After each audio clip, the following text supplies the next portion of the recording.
Glória a Deus. Tô achando que a igreja tá tendo um complô contra mim, viu? Ninguém quis testemunhar aqui só para eu falar mais, foi? Só acontece comigo. Dá um pouquinho frio, né? A gente fica ali quietinho, no calorzinho. Queria convidar a igreja para abrir no livro mais aberto da Bíblia, Gênesis. É impressionante que a gente ora para Deus ir confirmando, né, as palavras que Ele quer que ministre. E é sempre um desafio a gente ser canal de bênção de Deus, porque a gente sabe que a gente, por nós mesmos, a gente não merece nada, né? E aí Deus vai falando através do louvor, vai falando através da primeira palavra que o pastor Marcelo fala, e a gente falando de processos. E hoje a gente vai falar, né, sobre um texto que muitos conhecem, né? A gente vai falar sobre a história de Abraão, sobre a história de Ló, mas eu queria te convidar a enxergar essa história de uma forma mais particular, pessoal, né? Todos nós já conhecemos a história, mas Deus ele quer nos ensinar algo na vida de Abraão, de Ló. Deus nos ensina algo relacionado a processo, ensina algo relacionado à cultura, ensina algo relacionado à perseverança, à fidelidade, à humanidade, né? Então, que você possa hoje caminhar nessa direção de perguntar para Deus: Senhor, o que o Senhor quer me ensinar com essa história que eu já cansei de ouvir? Será que ainda tem alguma coisa que eu preciso aprender com esse texto, com essa palavra? Amém? Eu olho para a palavra de Deus e eu não consigo ver uma passagem que não consiga tocar em mim de várias formas diferentes quando eu leio. Não sei se todos se encaixam dessa forma, né? Mas que a gente possa deixar o Espírito Santo de Deus agir nas nossas vidas. Bom, quando a gente abre ali em Gênesis, eu não pretendo ler toda a história. Em Gênesis capítulo 12, eu vou só estar discorrendo sobre a história para a gente ir lembrando. Quando a gente abre o capítulo 12 de Gênesis, a gente vê sobre uma história sobre o chamado de Abraão. E antes desse capítulo 12, no capítulo 11, a gente começa a ver um pouquinho sobre a genealogia de Abraão. E se a gente pega o dilúvio, né? Aconteceu o dilúvio, né? Acabou praticamente a humanidade, com exceção de quem estava na arca. E a gente tem Cã, Sem e Jafé. E desses três, passam-se 10 gerações até Caim e Abraão. E é falado, né, em algumas passagens da Bíblia, que a geração dos pais de Abraão era pagã. Eles viviam na Mesopotâmia e eles cultuavam outros deuses. E acredita-se que Abrão, que era o nome anterior de Abraão, né, ele era pagão naquela época, né? E a gente ouve essa situação e a gente, lendo o capítulo 12, a gente lê o chamado de Abraão e muitas pessoas se esquecem que Deus chama uma pessoa que ela não necessariamente vivia dentro de um contexto cristão, né? A gente acredita assim, não, Deus falou a Noé, né, a coisa lá deve ter sido milagrosa, ninguém tinha dúvida, né, que Deus ele estava ali presente, que ele fazia acontecer, mas depois de 10 gerações isso já tinha passado, né? E quando a gente olha para essa situação no versículo 12, a gente começa a ver o próprio Deus se revelando a Abraão, falando: Então o Senhor disse a Abraão: sai da tua terra, do meio dos seus parentes, da casa do seu pai, e vá para a terra que eu lhe mostrarei. Existe algo muito parecido com essa mensagem quando a gente olha para a nossa própria vida, porque todos nós aqui vivemos dentro de um contexto diferente, dentro de famílias diferentes, dentro de contextos de fé diferentes. E quando Deus ele nos encontra, é muito parecido com o que acontece com Abraão, porque literalmente Deus nos chama para sair de algum lugar. Deus nos chama para tomar uma postura diante de uma realidade que estamos vivendo.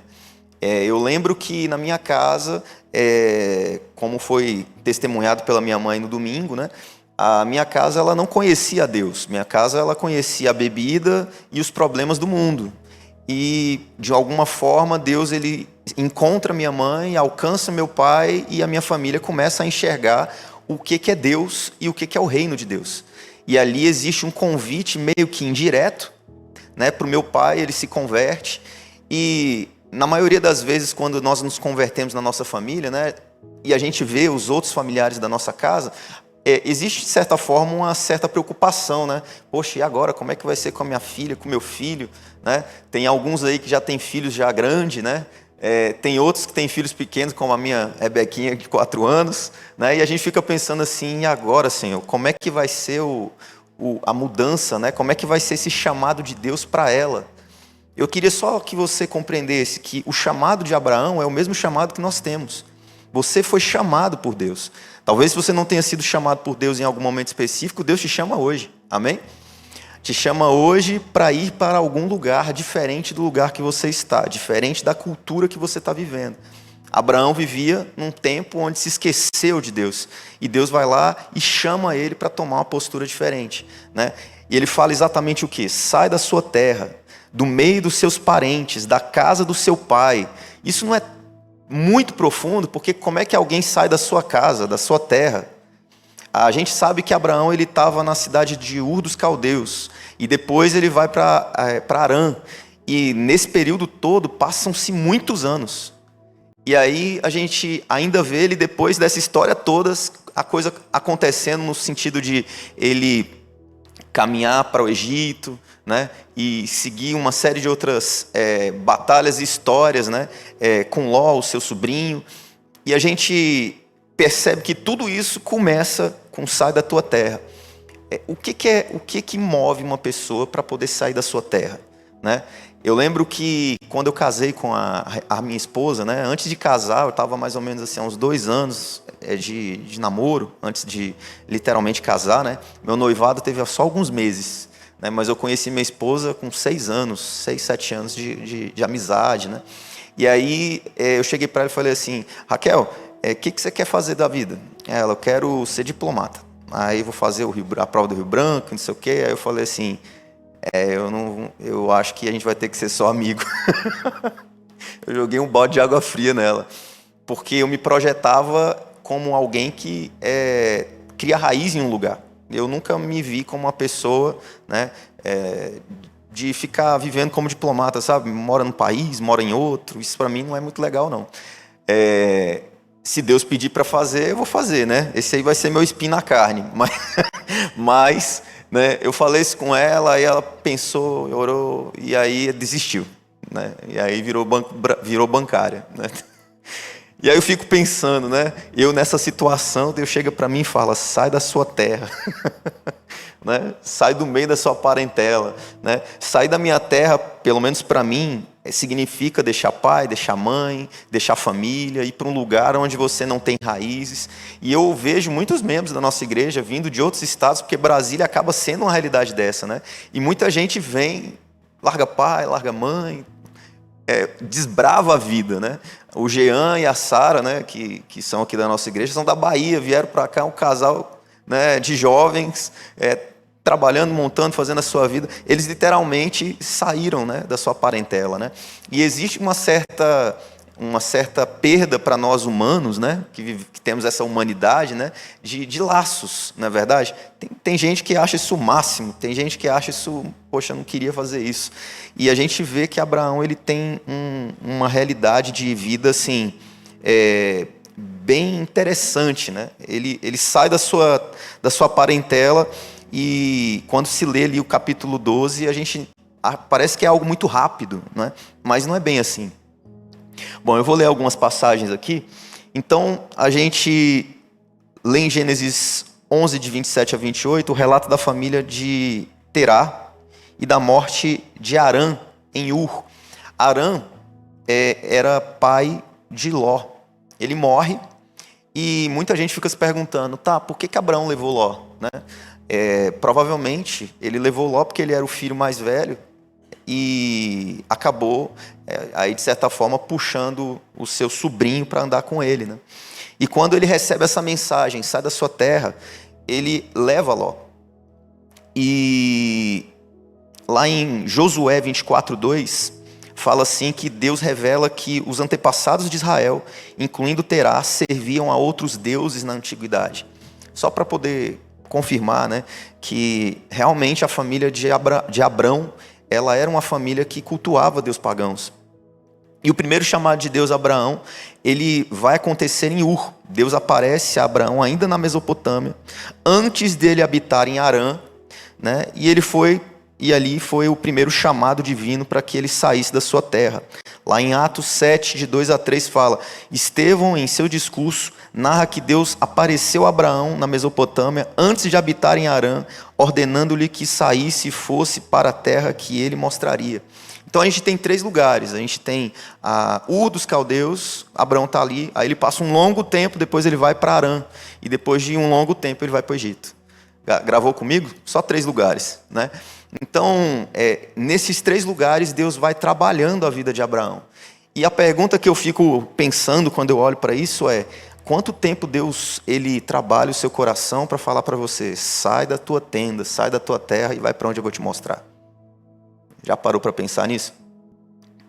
A jornada de Ur dos Caldeus até Harã, né? Terá, que é o pai de Abrão, juntamente com Abrão, Sarai e Ló, partiu de Ur, né, dos Caldeus, em direção à terra de Canaã, mas se estabelecem provisoriamente ali em Harã. Está lá em Gênesis 11, 31. Eles percorreram em uma distância mais ou menos de 1000 quilômetros. E o segundo chamado de Deus em Harã, ela vai estar sendo ali percebido ali em Gênesis 12, de 1 a 3 e de 4 a 5. Né? Após a morte de Terã, Deus falou novamente com Abraão, reiterando o chamado para deixar sua terra e parentes, prometendo-lhe bênçãos e que nela seriam abençoadas todas as famílias da terra. O Senhor ordena a Abraão que saia da sua terra, prometendo torná-lo uma grande nação, uma fonte de bênção universal. No caso, a jornada de Harã até Canaã. A viagem de Harã a Canaã representou mais de 1000 quilômetros, mais ou menos. E Ló acompanhou Abraão nessa jornada. Em ambos estabeleceram altares ao Senhor, né, nesses lugares que ele foi. Embora a Bíblia não mencione diretamente Ló adorando, ele testemunhou a devoção do tio. Lá em Gênesis 12, de 6 a 8, fala: Abraão passa por Siquém e erige um altar e continua a invocar o nome do Senhor em diversos locais. Eu estou dando um pouco de ênfase nessa realidade aqui, porque a gente tem 2 tipos de pessoas aqui. A gente tem uma família que sai de um meio pagão e começa a caminhar em direção a um lugar que ainda não se sabe, né? Mas que Deus vai revelando no meio da caminhada, né? O projeto, né? O desejo, Deus vai se revelando, mostrando a sua intenção através dos lugares aos quais Abraão passa. E quando nós vivemos a nossa vida hoje, e nós aceitamos Jesus, né, pelo menos na minha família, né, quando Deus entrou na minha família, o que a gente esperava é que a gente acabasse com as confusões, né, com problemas de bebida, com problemas de discussão. A gente acreditava que Deus ele teria poder de fazer aquelas questões serem resolvidas, e realmente foram, né? E Deus mandou o meu pai para outros lugares. Eu lembro que a gente mudou de Taguatinga para Ceilândia, eu tinha 6 anos, meus irmãos não lembram disso, e a gente foi para Ceilândia e Deus nos colocou do lado de duas mulheres de Deus, né? A irmã Francisca, que era cristã da Assembleia, e a irmã Elaine, também do lado. E parece que toda semana acontecia um culto lá em casa. E o culto acontecia com um banquinho feito de madeira, um negocinho ali, e a gente adorando ali, e Deus fez uma obra ali naquele lugar, né? E eu lembro que Deus ele trouxe uma revelação para algumas irmãs ali, para mulheres de Deus, dizendo que Deus tinha uma obra muito grande aqui em Águas Claras. E a gente não fazia ideia do que seria. Eu só lembro que meu pai, com 6, 7 anos, meu pai chegava e falava para mim assim: Bruno, você não vai ter festa de aniversário, vocês não vão ter isso, aquilo, porque todo o dinheiro ia ser direcionado para poder pagar o imóvel que ele comprou aqui, entendeu? E ele pagou dos meus 6 anos até os meus 18 anos, né? Terminou de pagar o imóvel e a gente veio para cá. Só que a gente não sabia o que nos esperava. E nesse processo todo, Deus ele foi se revelando na minha vida, né? Eu não entendia quando eu era criança, que minha mãe pegava aquela lista telefônica amarela, pegava o telefone e ficava ligando, sabe, de forma aleatória para fazer a obra de Deus, né? E aí eu ficava assim: minha mãe deve ser doida, minha mãe. Como é que ela faz um negócio desse, né? Aí, eu não sei se você, eu posso estar enganado, mas eu acho que foi isso. O pastor Herman me conheceu fazendo esse tipo de trabalho, né? Deus colocou o pastor Herman, o pastor Valério na nossa vida por conta dessas ligações que minha mãe fazia, fazendo a obra de Deus. E aí eu vendo essas coisas acontecer, e eu chegava para Deus, como Ló contemplando Abraão, sabe? Erguendo altares ao Senhor, eu chegava para Deus e falava assim: tá bom, Senhor, então se é verdade, se prova para mim verdadeiro, né? Até cheguei a pedir para aparecer um anjo na minha frente, né? Várias vezes, aí quando eu percebi que isso não aconteceu, eu larguei de mão. E aí a gente vai para um congresso, né? Fui para um congresso com 13 anos, e aí lá nesse congresso a gente estava buscando a presença de Deus, e lá eu fui batizado com o Espírito Santo, né? E aí eu senti a presença de Deus de uma forma muito diferente, porque não era algo que eu via escrito na Bíblia, era algo que eu via materializado na minha realidade, né? No que eu sentia, na forma que eu via, né? E eu compreendi que aquilo ali não era algo para eu me sentir o crente, né, super poderoso, que fala alguma coisa, que... Não, era uma forma de Deus se revelar para mim, revelar a sua vontade. Aqui, quando a gente vê Gênesis 12, a gente às vezes se esquece, né, que o primeiro versículo fala assim: então o Senhor fez o quê? Disse, né? A gente às vezes se esquece que Deus fala, né? E muita gente é incrédula porque não ouve a voz de Deus. E na minha época eu estava vivendo uma realidade onde eu precisava ouvir a voz de Deus, não apenas com aquilo que eu lia, não apenas com aquilo que eu ouvia, mas eu queria ouvir a voz de Deus. E muitas das vezes as pessoas, elas não saem dos lugares que elas estão porque elas não entendem a voz de Deus, ou não querem ouvir, ou nem fazem ideia que se elas clamarem ao Senhor, Deus fala. E parece tão simples, né? Talvez você esteja aqui pensando assim, né? Poxa, Bruno, e aí? Onde é que a gente vai chegar nesse texto aqui? Mas o disse de Deus é poderoso, viu? A gente não sai nem do primeiro versículo e a gente começa a entender. O disse de Deus é muito poderoso. Você já ouviu o disse de Deus? Você já ouviu Deus falar com você? Talvez muitos aqui estejam vivendo dificuldades de vida, na sua casa, com seu marido, com a sua filha, com seu filho, e você não sabe o que fazer. E você acaba tomando uma direção fora da direção de Deus, porque você não ouve Deus dizendo alguma coisa para você, Deus apontando a direção. Quando eu ouço essa passagem aqui de Gênesis 12, ouvindo, né? Então o Senhor disse a Abraão, eu entendo o seguinte, que quando nós tomamos uma posição onde o nosso coração aponta uma direção, nós assumimos o ônus de errar. Mas quando Deus diz, como é que tem erro nesse negócio? Diz para mim. Se der errado, você tem dúvida se Deus disse? Entende?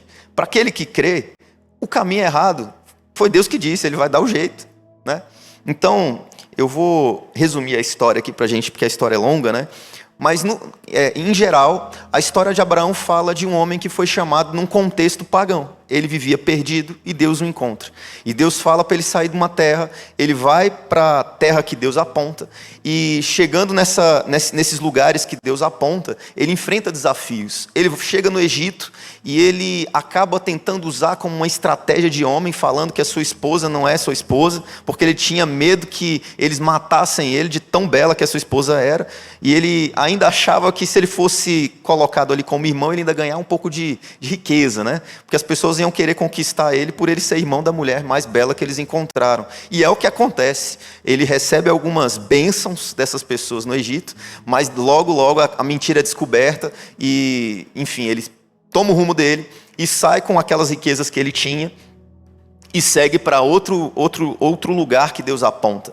Mais à frente ele se encontra com Ló, né, com seu sobrinho, e ele tem muitas posses, ele é um clã muito grande, e os pastores, né, do seu sobrinho de Ló e os pastores dele estão em conflito. E para que ele não tenha problemas, ele pede para Ló escolher um lugar para ele poder se assentar, e Abraão vai para o lado oposto para não criar confusão. E Abraão, né, tem noção que toda aquela terra que ele está pisando junto com seu sobrinho, ela foi dada por Deus. Deus promete para ele uma terra gigantesca, e não apenas isso, Deus promete uma geração de filhos gigantesca. Se a gente continua lendo aqui, né, o capítulo 12, fala assim, ó, sai de tua terra, do meio dos seus parentes, da casa dos seus pais, e vá para a terra que eu lhe mostrarei. Farei de você um grande povo e abençoarei, tornarei famoso o seu nome, e você será uma bênção. Abençoarei os que abençoarem e amaldiçoarei os que amaldiçoarem. Por meio de você, todos os povos da terra serão abençoados. Então Abraão partiu como ele ordenara o Senhor, e Ló foi com ele. Então, assim, a gente vê Deus prometendo algo para Abraão. O disse de Deus é tão forte que Abraão ele sai e a gente percebe durante as caminhadas que Abraão tem uma confiança gigantesca, porque Abraão ele vê Ló escolher um pasto verde, ele vê ele escolher um lugar, né, agradável, e ele não se importa com isso, porque ele entende que tudo já é dele, né? E isso traz uma compreensão de reino para a gente muito profunda, porque você já parou para pensar que quando você aceita Jesus como Senhor e Salvador, você é filho do rei? Você é filho do dono que tem tudo, né? Que ambição pode ter diante de alguém que é filho do rei? Não é? Que ambição, né, pode ter diante daquele que crê realmente que é filho daquele que criou todas as coisas? Né? Existe uma confiança para aquele que tem fé, né, gigantesca, de que Deus está sempre à frente, que Deus está sempre cuidando de você. Mas será que essa é uma realidade real mesmo? Será que você acredita dessa forma? Eu lembro que quando a gente, voltando para nossa vida real, né, quando a gente estava na Ceilândia, né, eu ficava muito preocupado com as coisas que poderiam acontecer, porque eu orei a Deus para Deus se revelar para mim. Deus se revelou para mim e num congresso, eu fui batizado com o Espírito Santo de Deus. Aí logo eu chego do congresso lá tremendo, falando em línguas lá em casa, aí minha mãe falou, bem, seu Glória, né, não sei o que e tal. Aí daqui a pouco minha mãe pega o telefone e coloca na minha mão. E uma pessoa que eu nunca vi para orar para essa pessoa, né? Eu com 13 anos, né? Não imaginando o que era fazer a obra de Deus. E ali eu orei por essa pessoa, vi a obra de Deus, o poder de Deus, né, me envolver e me usar de uma forma que eu nunca tinha visto, né? Mas isso passou. Como tudo aquilo que a gente enfrenta e passa com Deus, né? E vive com Deus, isso passou. E chegou algum tempo na minha vida que eu cheguei para Deus e perguntou assim, Senhor, por que aquilo ali não durou tanto assim? Por que não foi sempre assim, né? A gente até canta na igreja, né, algumas musiquinhas que falam, né? Eu quero voltar ao primeiro amor, né? E eu fiquei pensando assim, poxa Deus, por que você me fez experimentar essa realidade? E aí ele me lembrou de que foi porque eu pedi. E o que eu não estava vivendo, né, aquela intensidade não estava contínua porque a minha fé deixou de ser contínua. Eu parei de crer que o Deus que é todo-poderoso é meu Pai. E quando a gente se esquece, a gente perde a nossa fé, quando a gente não faz essa palavra ela ser vivida, né, diariamente, quando nós não nos esquecemos que é Deus que está falando, né, a gente acaba deixando muita coisa tomar conta daquilo que nos motiva, né? Muita gente vem para a igreja motivado por algo que quer alcançar e não motivado pela comunhão do corpo de Cristo, por aquilo que Deus deseja fazer através de você, né? Por viver continuamente, né, buscando o aperfeiçoamento dos santos nessa terra até que Cristo volte, né? Tem muita gente que ainda está naquela fase, não, eu estou aqui, mas eu estou porque eu quero uma vitória aqui, eu quero uma vitória ali. Irmão, deixa eu te falar uma coisa, quem é filho do rei não precisa viver de vitória, porque ele já é vitorioso. Entende o que eu estou dizendo? Esse culto, ele é chamado culto da vitória em Cristo, porque a nossa vitória é ter Cristo. Cristo é o nosso maior tesouro. E Abraão estava vivendo uma realidade diferente da de Ló. Ló acompanhava o seu tio, né? Ele via o seu tio ser abençoado e próspero. Mas quando ele escolhe a melhor terra para poder ele ficar, está notório ali que ele não entendeu de quem ele é filho, né? De quem é o Deus que ele serve, né? É claro que na época ele não vivia a graça, ele não entendia Jesus, né? Mas ele devia saber quem era o Deus que sustentava aquela família. E a gente vê a vida de Ló ela sendo um pouco conturbada, porque todo mundo sabe que Ló ficou no melhor lugar, mas a cidade de Sodoma e Gomorra que ele ficou alojado ali, era uma cidade pagã, era uma cidade onde tinha um pecado gigantesco. E aquela cidade foi conquistada por outros povos. E Abraão foi lá, correu atrás do seu sobrinho, o resgatou e trouxe de novo para a mesma cidade. Em vez de Ló voltar e ficar com ele, Ló continua na mesma cidade pagã que ele estava. E Deus, ele vai destruir a cidade de Sodoma e Gomorra. E quando ele vai destruir, né, Abraão intercede pelo seu sobrinho. O seu sobrinho, ele é avisado, ele sai dessa terra. Só que a esposa dele, né, a mulher de Ló, olha para trás. Ela morre por olhar para trás, mesmo depois de ter sido alertada pelos anjos que salvam Ló daquela destruição. E a gente fica observando assim, né? Poxa, por que um homem se sujeita a estar num lugar onde a cultura que existe ali não é a cultura do reino? Onde o Deus que faz aquela cidade ser próspera como não é o Deus que faz Abraão ser próspero. Por que alguém se sujeita a viver numa cultura diferente, né? E a palavra de Deus, ela fala que Ló é justo. Eu não sei se vocês já leram essa passagem, né, dizendo que Ló é chamado de justo. Lá em 2 Pedro 2,7 fala assim, fala que Ló é chamado de justo e liberto da corrupção. 2 Pedro 2,7, caso você queira confirmar isso. Então assim, a gente olha para Ló, um homem justo, entretanto, vivendo dentro de um lugar corrupto, né? E quando eu olho para essas duas realidades, eu fico vendo Deus, ele fazendo o seu propósito ocorrer, e eu vejo pessoas vivendo em culturas, né, diferentes. Quando Deus ele nos chama para uma cultura diferente, né? Deus ele fala para Abraão fazer o quê? Sair da sua terra, sair da sua parentela. Ló é convidado a sair de onde ele estava. Ló é convidado, é chamado por Deus a uma jornada para fora da cultura que ele vivia. O chamado de Deus implica em uma separação das tradições, das influências que moldaram de alguma forma a identidade dele. Abraão deixa Ur, a cultura caldaica, e depois Harã, a cultura aramaica, e começa uma jornada de fé. E o segundo chamado de Deus, ele caminha numa linha de ser progressivo, é um processo, né? Não é um evento, né? É um chamado, um convite contínuo de fases e etapas, sempre conduzindo a um rompimento maior com o mundo e a um apego mais profundo a Deus. Quando a gente vê Abraão no Egito, antes dele enfrentar tudo que ele enfrentou em Sodoma e Gomorra, né? Ele estava no Egito ali. Abraão, tentando se dar bem, pede para sua esposa mentir que era sua esposa. E a gente olha ali ele tentando alguma coisa, né? Não, deixa eu tentar aqui, ainda vou tentar ganhar alguma coisa. Aí quando ele vai para perto ali, para a parte de Canaã, ali perto de Sodoma e Gomorra, ele toma uma decisão diferente. Porque em vez de ele, como patriarca, né, chegar e falar assim, não, Ló, você vai ficar com aquele cantinho ali que tem um pouquinho de brita e os campos verdes serão meus. Ele entende que a terra é dele, ele entende que Deus prometeu algo para ele. E ele fala assim, Ló, escolhe o lugar que você quiser, porque aonde eu estiver, Deus vai prosperar na minha vida. Entende o que eu estou falando? Você vai percebendo que o primeiro chamado tem a ver com... o chamado de Deus é sempre para sair, né, sair da sua terra.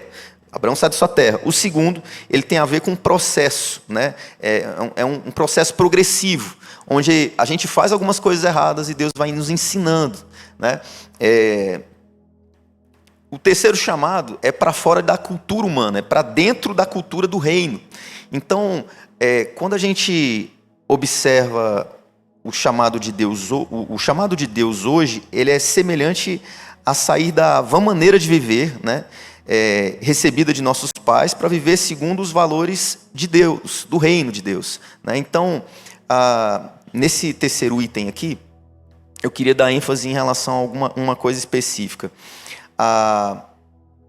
Quando a gente vive a cultura humana ela meio que tem o poder de nos influenciar a fazer algo, né? Ela nos tendencia de alguma maneira, né, a permanecer um estilo de vida, né, que não está alinhado com a direção de Deus. Uma coisa é eu viver no mundo, Outra coisa é eu estar no mundo porque não tem outro jeito. Eu não tenho como sair daqui da igreja e me deparar com uma coisa diferente do mundo.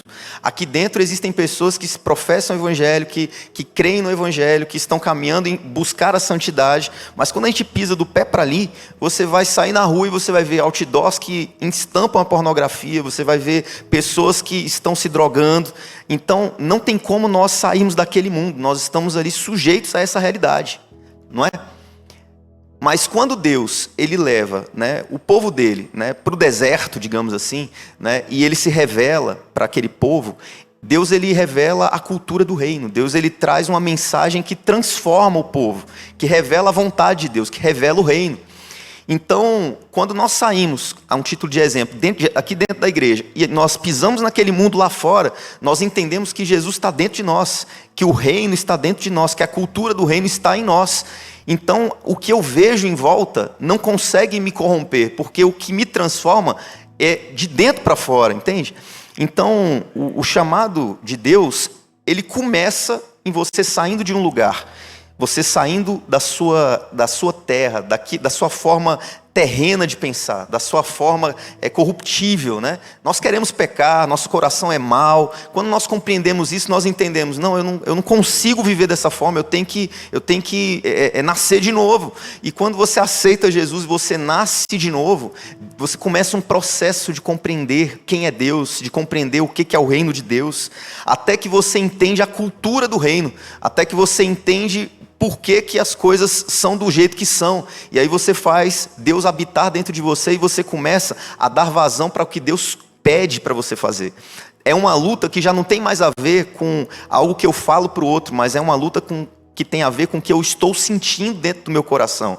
É você olhar para a pessoa do seu lado, você ter algum sentimento de inveja, de cobiça, algum sentimento que vai contra, né, o amor de Deus, e você falar assim, peraí, tem algo errado comigo, eu tenho que mudar o que está aqui dentro do meu coração. Então, o terceiro estágio seria aquele estágio onde Deus ele tem o poder de mudar o seu caráter, o seu coração, a sua forma de ver o mundo, a sua forma de ouvir o mundo, a sua forma de sentir o mundo. Muitas pessoas elas correm atrás do sucesso, né, pelo que elas podem ter, pelos que elas podem fazer, né? Mas o cristão ele entende que nós precisamos ser como Cristo. E tudo que nós temos e tudo que nós fazemos é consequência daquilo que somos. Então, Deus, ele toca Abraão de tal forma que ele muda o coração de Abraão, não de uma forma completa, né? Mas de uma forma a fazê-lo perceber que ele não precisa colocar a fé dele naquilo que ele vê. Uma fé que faz ele entender que Deus é dono de tudo e ele é filho do dono de tudo, né? Quando a gente passa desse estágio, a gente entra na questão do caráter, né, da constante santificação, onde a gente entende que Deus está no controle, a gente entende que a soberania de Deus ela reina sobre tudo, e a gente compreende que independente daquilo que a gente passar de ruim ou de bom, Deus ele é conosco. A gente olha para a história de Abraão e a gente vê Ló, o seu sobrinho, sendo conquistado, né? Vem um povo lá, conquista os reinos de Sodoma e Gomorra, pega ele como escravo, levam com todas as riquezas, e Deus reveste Abraão de autoridade para ir lá conquistar ir atrás daquele povo, conquistar aquele povo, resgatar Ló. E como alguém faz isso, né? Que poder, né, dado por Deus a Abraão para ele conquistar esse tipo de vitória, né? Ele é empoderado, né, por Deus para poder realizar essas conquistas.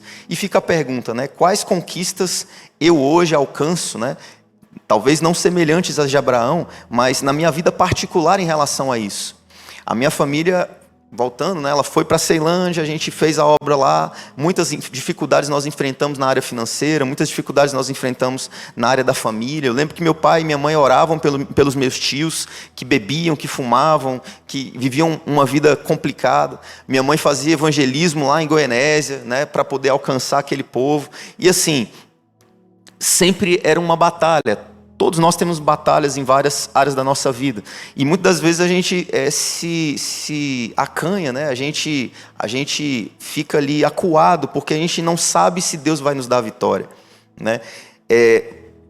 e a perseverança que existia no coração da minha mãe, do meu pai, foram continuando porque não porque eles tinham o desejo e eram movidos por esse desejo, mas porque Deus os impulsionava a fazer aquilo, entende? Quando você tem certeza plena de que Deus está te movendo, nada te para. Entende o que eu estou dizendo? Então, às vezes você pode estar aqui e você pode achar que o que você está fazendo é em vão. Vamos chamar uma irmã aqui que está passando por uma enfermidade, vamos orar por ela. Ah, mas ela não foi curada. Aí vem outra, não foi curada. Aí não vem outra, não foi curada. Poxa, eu toda vez vejo as pessoas orando e não foi curada. Aí às vezes uma pessoa é curada, outra pessoa é curada. E a pessoa fica pensando assim, a minha ação ali foi vã. Sabe, foi em vão, né? Eu acho que eu vou parar de orar porque minha oração não tem poder, né? Às vezes as pessoas pensam assim. Mas a gente não faz ideia de como Deus pensa e qual é a intenção de Deus com tudo o que acontece no reino, né? Minhas mães oravam pelo meu tio naquela época e quando eu era incrédulo, né, eu acreditava assim, poxa, mas que diferença vai fazer orar pelo meu tio? E eu lembro que o meu tio, ele do nada decidiu parar de viver aquela vida que ele vivia e falou, a partir de hoje nenhuma bebida toca minha boca mais. E ele largou a bebida e virou cristão mesmo. E aí a gente fica olhando para isso depois de um longo tempo, né? O incrédulo olha para isso depois de um longo tempo e fala assim, nossa, mas como isso aconteceu? E aí Deus mostra como um filme na sua cabeça. Foram as orações, as perseveranças, a busca, a entrega, não é? E isso faz parte de você acompanhar as coisas acontecendo, né? De você ver. Ló era sobrinho de Abraão, ele estava vendo o tio fazer a obra de Deus, o tio caminhando, levantando altares, conquistando riquezas, não é? E com o tempo ele foi ali percebendo o que estava acontecendo, mas ele não decidiu sair da cultura que ele vivia, né? Da Canaã que ele vivia. No meu caso, né, fazendo analogia comigo, né, eu olhei para isso e eu escolhi crer que Deus realmente faz. Né? Então eu estou colocando isso aqui para você analisar pela seguinte perspectiva. Meu irmão, entenda quem é o Deus que você serve de verdade. Tome cuidado para você não ser apenas um espectador diante daquilo que Deus faz. A história de Abraão ela é muito bonita, né? Quando a gente olha pela perspectiva de Abraão. Mas ela não é muito bonita quando a gente olha pela perspectiva de Ló. Ló viveu num lugar que foi destruído. Ele viveu num lugar onde ele foi conquistado, viveu um período ali de escravidão, né? Porque ele foi conquistado por um outro reino. Depois ele viu o seu tio resgatar. Imagina a dificuldade que ele viveu. E eu acredito que tudo isso, pela incredulidade de alguma forma, já ainda não conseguia enxergar quem Deus era. Embora a Bíblia fala que ele era justo.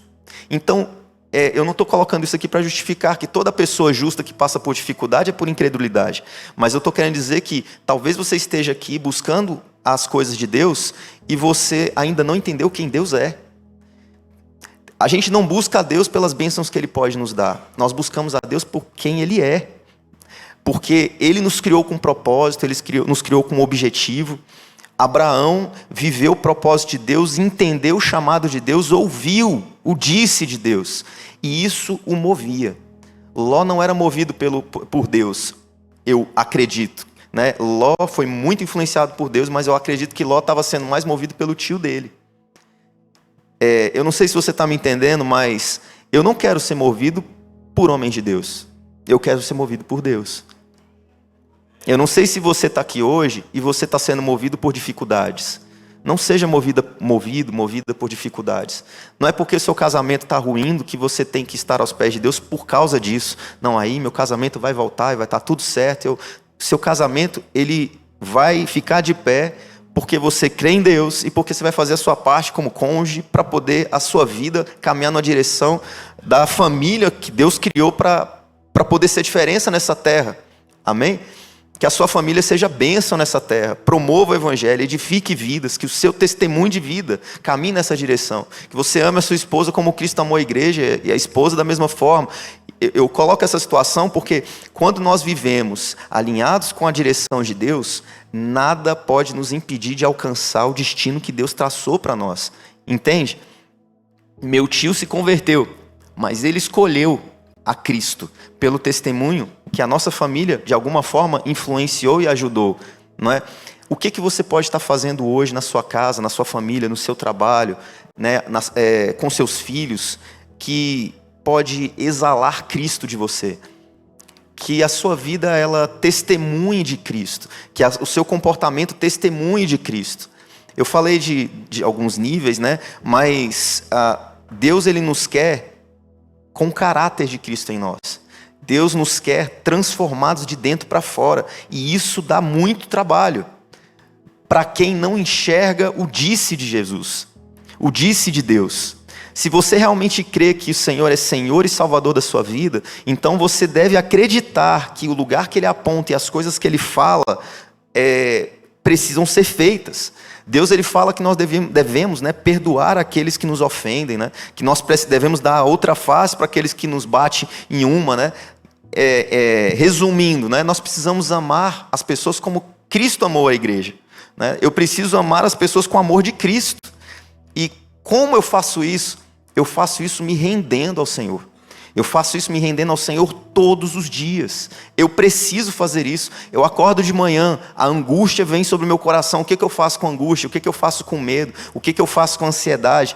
Eu deposito elas no coração de Deus, em Deus. Eu oro ao Senhor e falo sobre o meu coração. Eu clamo ao Senhor e peço a Ele ajuda. Eu preciso confiar em Deus as minhas angústias.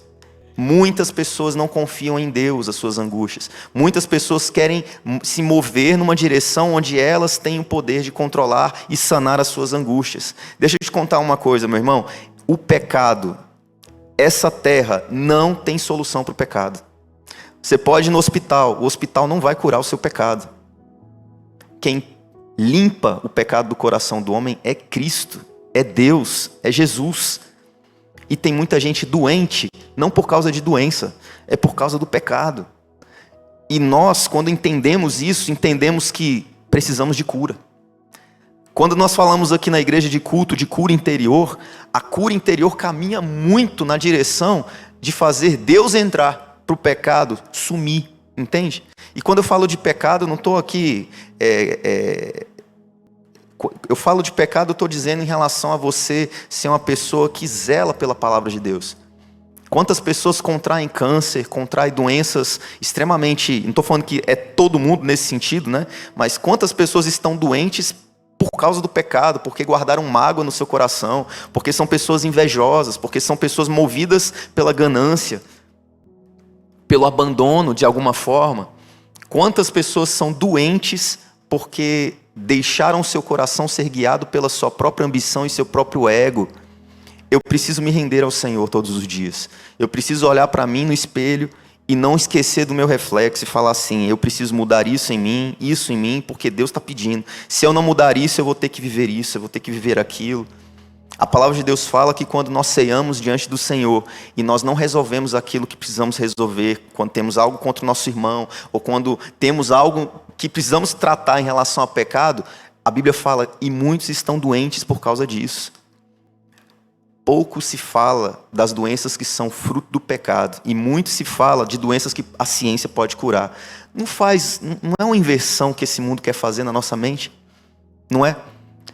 Então, eu estou trazendo essa direção para vocês, porque é uma palavra que Deus colocou no meu coração, que a pastora Ilta, o pastor Aldenor, a minha mãe, né, eu, meu irmão, minha irmã, nossa família, ela pode ser exemplo até certo ponto, mas tudo que vocês veem de Deus, né, tudo que vocês veem de bom, vem de Deus. Talvez tenham famílias aqui que são muito mais, digamos assim, edificantes e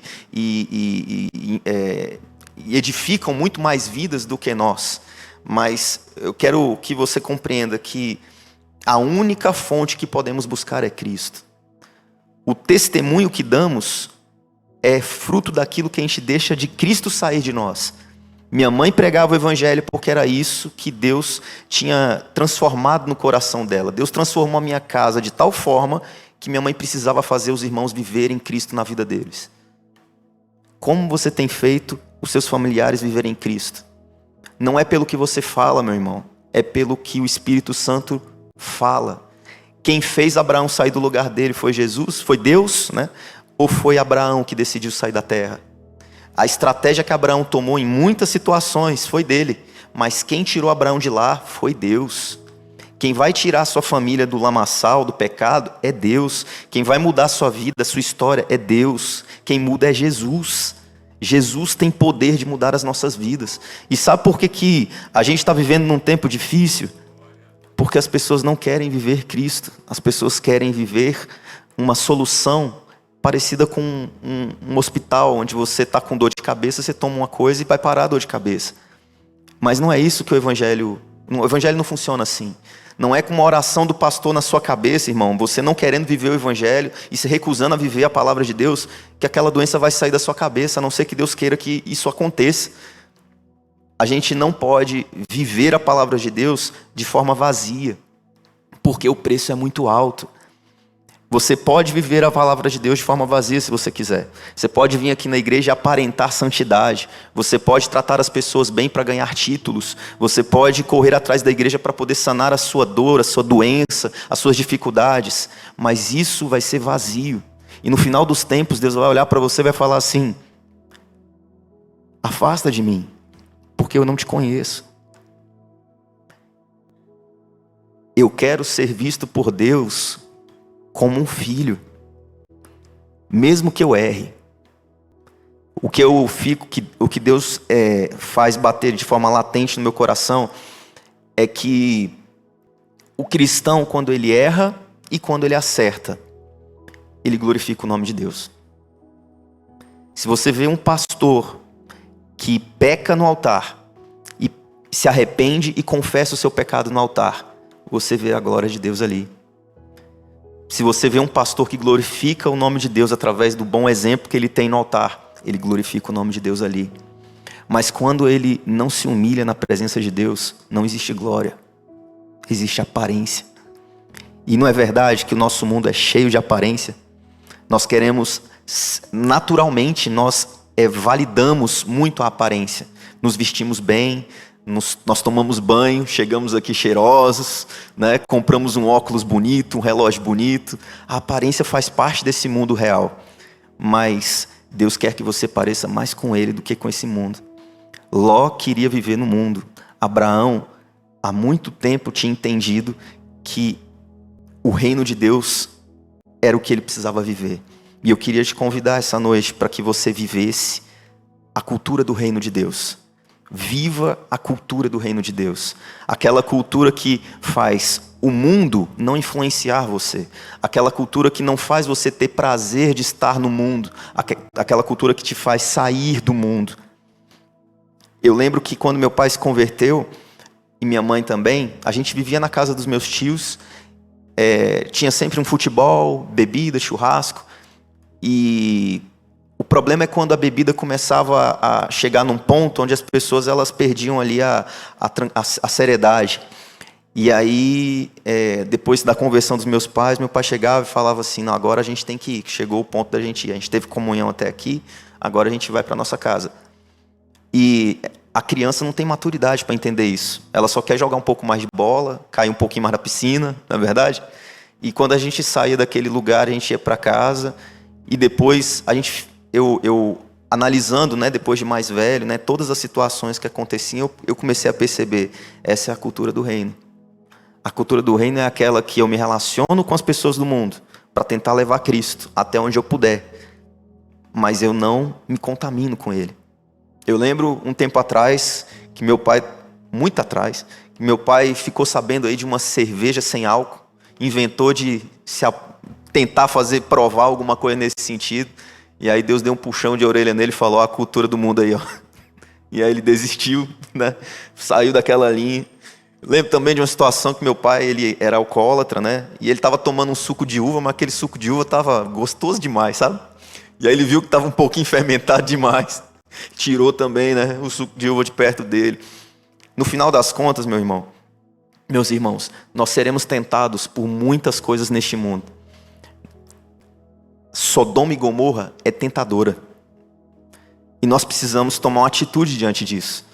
o que tem feito você ser influenciado pelo mundo? O que tem feito você se esquecer do disse de Deus na sua vida? O que tem feito você, de alguma forma, né, abandonar aquilo que edifica a tua vida?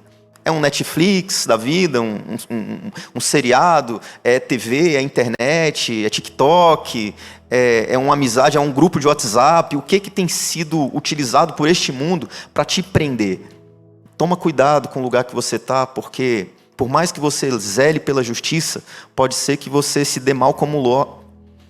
E aí, assim como Abraão foi socorrer o seu sobrinho, eu vejo muitos pastores dessa igreja, irmãos dessa igreja, indo socorrer irmãos de fé, porque entraram em lugares que não deveriam.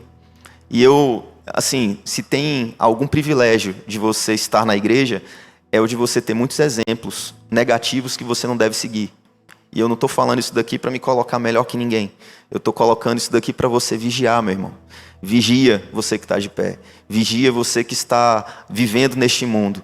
Ouve o disse de Deus. Se você não tem ouvido a voz de Deus nesse tempo, se você tem dificuldade de orar ao Senhor, se você tem dificuldade de ouvir a palavra de Deus, se você tem mais facilidade em se entreter do que se edificar pela palavra de Deus, entenda, isso pode ser uma guerra espiritual que você está vivendo. Tome a postura de você clamar de joelhos ao Senhor, no seu quarto, no seu secreto. Clame ao Senhor e fala: Senhor, eu quero ouvir tua voz. Eu quero ouvir esse disse que o Senhor falou para Abraão. Deus, Ele te chama hoje, meu irmão. Sai da tua tenda, sai desse lugar confortável que você está, sai dessa terra que você está e toma uma postura, porque eu quero fazer você viver coisas grandes. E essas coisas grandes que Deus quer fazer é algo que vai transformar a tua vida. Eu não sei dizer como seria a minha família se minha mãe não tivesse de joelhos orando pelo meu pai. Eu não sei como seria a minha vida hoje se eu não tivesse vivido na igreja. Eu sei como está a vida de todos que cresceram comigo sem Deus. E eu posso fazer um paralelo com isso. Eu não queria, de forma nenhuma, estar no lugar das pessoas que eu conheço, hoje que estão vivendo sem Deus. Entende o que eu estou dizendo? Se Deus pudesse te colocar numa máquina do tempo para você enxergar o que você vai ser com Deus e o que você não vai ser com Deus, talvez a sua intensidade em buscar, em se mover a fazer a obra de Deus seja diferente. Então, que nós possamos essa noite caminhar nessa direção. Antes disso, eu queria finalizar falando algumas coisas, já que a gente não teve muito testemunho hoje, né? Agora é minha vez, irmão. Então vamos lá.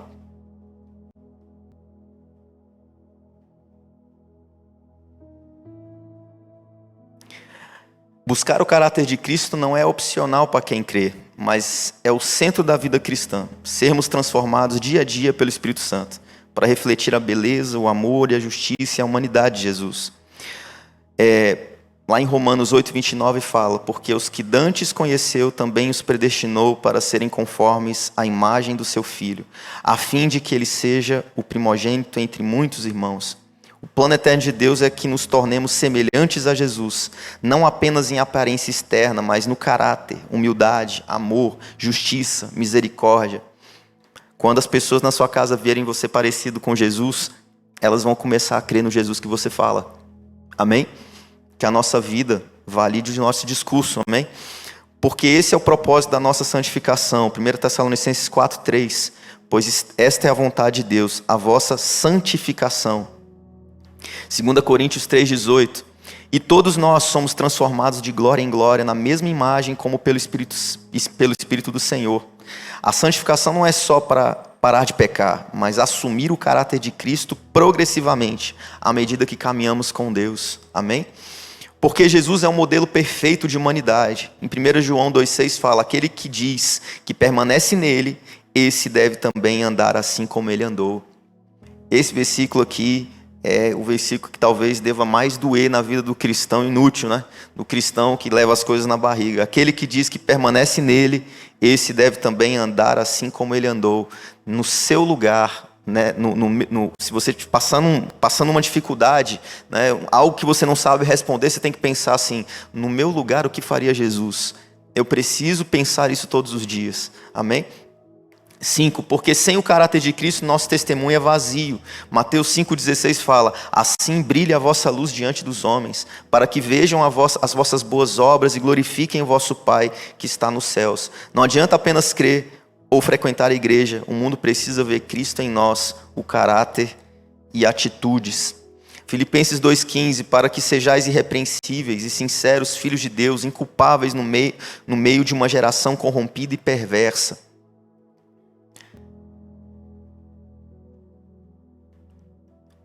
A nossa vida, ela acaba nessa terra, né? Ela acaba gerando algum resultado quando nós vivemos Cristo. Eu lembro de um familiar meu, chegando depois que eu já estou com 35 anos, falando para mim, para minha irmã, para o meu irmão, como se a gente fosse, né, santos como Jesus, né? Como se a gente não tivesse pecado, né? Mas uma pessoa que não conhecia muito a Deus. E ela falando assim: nossa, Bruno, eu fico muito feliz de ver onde vocês chegaram, sabe? Em Deus. Que vocês não se drogaram, vocês não fizeram nada errado, sabe? Não beberam, não isso, não aquilo, naquilo outro, né? Nitidamente ali um desabafo de uma mãe que tinha filhos numa vida muito diferente da nossa.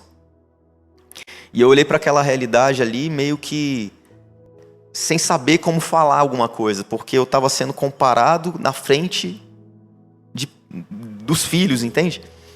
Chega a ser vergonhoso, né? No caso, para mim, né? Parece que a gente está se promovendo na frente das pessoas, entende? Mas eu estou contando essa história para você por quê?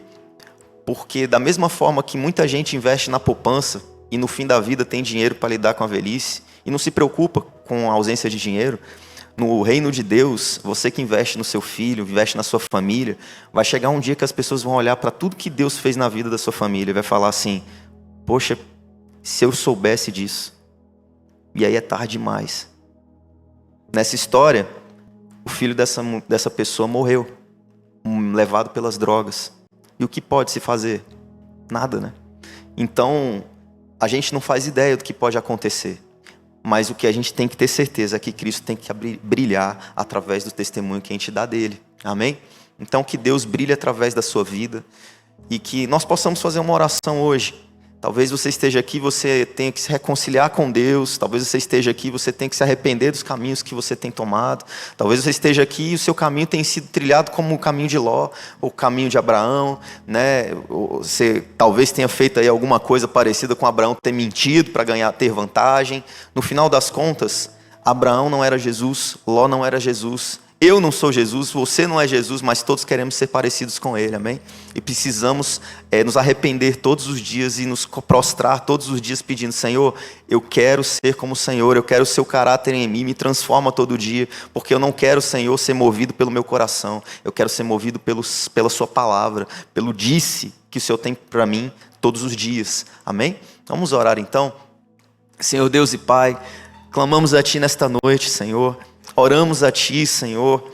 Pai, o Senhor conhece os nossos corações, o Senhor conhece as nossas dificuldades, o Senhor conhece, Pai, os nossos anseios, os nossos desejos.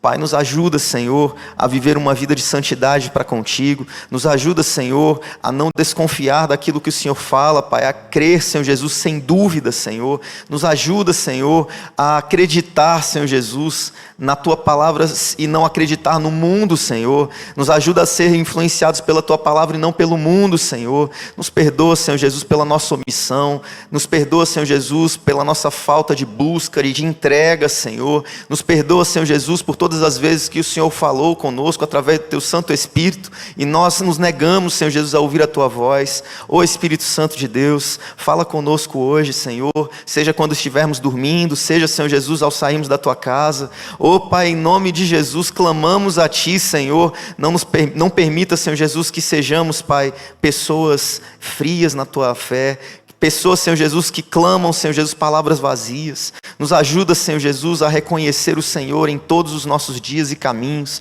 Nos ajuda, Senhor, a honrar a Tua palavra em tudo aquilo que fazemos, Pai. Nos perdoa, Senhor Jesus, por tudo aquilo que fizemos de errado. Nos ajuda a lidar com os nossos filhos, com os nossos cônjuges, com a nossa família. Nos ajuda, Senhor Jesus, a ser canal de bênção na nossa família, na nossa vida e não de maldição. Oh, Pai, nos perdoa, Senhor Jesus, por tudo aquilo que fizemos que entristece o Teu Santo Espírito, Pai. Abre os nossos ouvidos para ouvir a Tua voz. Abre os nossos olhos para enxergar o Teu caminho, Senhor.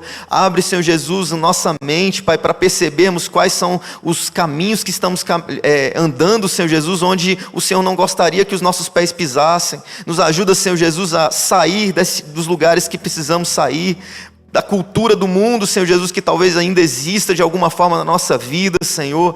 Pai, que o Teu reino, Senhor Jesus, seja algo que vivamos, Pai, dia a dia. Nos ajuda a viver o Teu reino, Senhor Jesus. Queremos viver essa cultura do Teu reino nas nossas vidas. Nos ajuda, Senhor. Nós clamamos a Ti, Pai, em nome de Jesus. Nós, Senhor, nos reconciliamos contigo, Senhor Jesus, diante de tudo aquilo que talvez tenhamos feito, Senhor Jesus, de erro na Tua presença.